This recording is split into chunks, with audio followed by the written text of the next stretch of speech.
श्री रामकृष्ण देव की वाणी। विषय है सन्यासी। जिसने अपना मन, प्राण, अंतरात्मा पूरी तरह ईश्वर को समर्पित कर दिया है, वही सच्चा साधु है। जिसने कामिनी और कांचन का त्याग कर दिया है, वही सच्चा साधु है। वह स्त्रियों को अपनी माता की तरह पूज्य दृष्टि से देखता है। वह सदैव भगवान का चिंतन करता है और सर्वभूतों में भगवान विराजमान है, यह जानकर सबकी सेवा करता है। जो संसार को पूर्ण रूप से त्याग देता है और कल क्या खाऊंगा, क्या पहनूंगा, इस बात की भी बिल्कुल चिंता नहीं करता, वही ठीक ठीक सन्यासी बनने योग्य है। उसकी मनोवृत्ति उस व्यक्ति के समान होनी चाहिए जो आवश्यकता होने पर हाथ पैर टूट जाने अथवा अपने प्राणों का भय न करते हुए ऊंचे वृक्ष की चोटी से भी बेखटके कूद सकता है। वैराग्य कई प्रकार के होते हैं। उनमें से एक होता है मरकट वैराग्य। कभी कभी संसार के दुख कष्ट पाकर मनुष्य के मन में इस प्रकार का झूठा वैराग्य होता है और यह अधिक दिन तक नहीं टिकता। यथार्थ वैराग्य क्या है?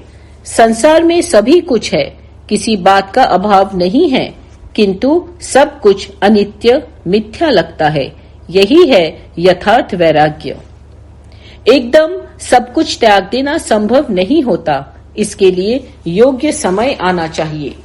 परंतु यह भी सच है कि मनुष्य को उसके विषय में सुनते रहना चाहिए।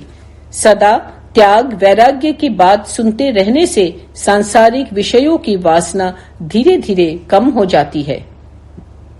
शराब का नशा दूर करने के लिए चावल का धोवन थोड़ा थोड़ा करके पीना चाहिए। इससे धीरे धीरे स्वाभाविक अवस्था लौट आती है। वैराग्य दो प्रकार के होते हैं, तीव्र तथा मंद। मंद वैराग्य की प्रक्रिया मंथर होती है, उसमें आदमी धीमी गति से चलता है। तीव्र वैराग्य छुरे की धार के समान तेज होता है। वह माया के बंधन को आसानी से और तुरंत काट देता है।